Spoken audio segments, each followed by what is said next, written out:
Hello, my name is Liam Gleason, and this is my Physics 2211 Lab 4 for Georgia Tech. And the introduction of the purpose, result preview, physics, principles, experiment, then discussion.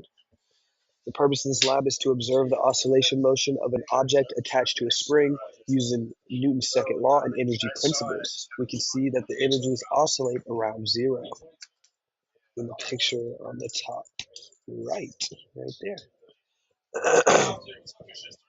Newton's second law relates the net interaction between system and surroundings to the changes in momentum of the system, where the vector sum of forces acting on the system F net causes a change in momentum of the system over time.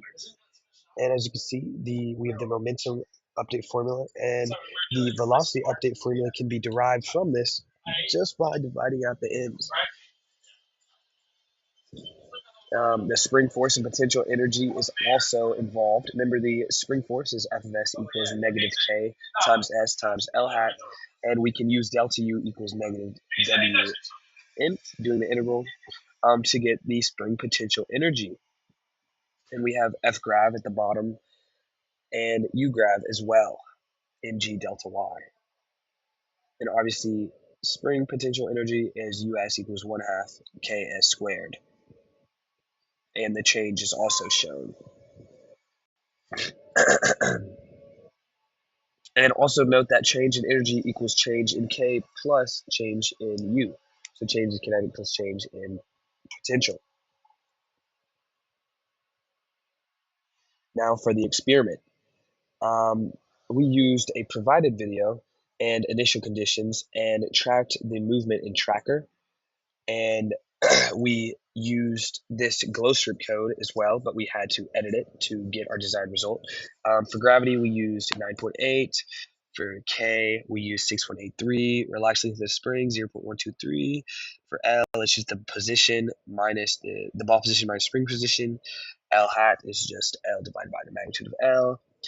S is the magnitude of L minus the relaxed length. K is just 1/2 is just given. UG, US, and E are also given by the equation shown right here. Now for the calculation loop, we have F grav calculated, then F spring, followed by F net, and using those we found the velocity of the ball using the velocity update formula, the position of the ball using the position update formula, and then we use that to update the spring. So we updated L hat and S. And then on the other side, on the right side, you can see we calculated the energy changes, calculated change in delta U, calculated US, and then we use that to update the plot.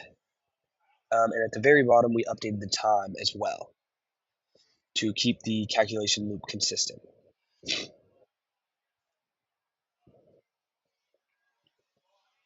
And then here are the results.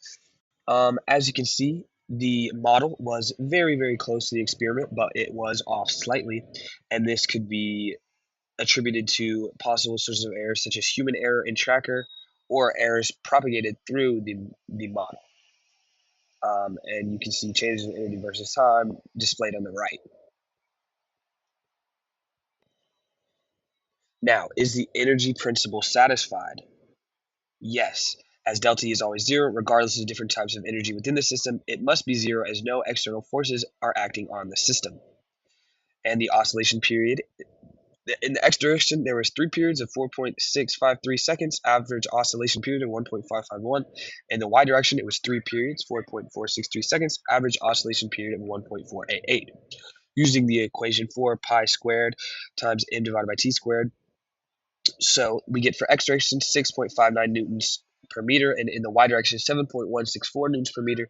So different oscillation periods leads to different spring constants when estimating either X or Y direction.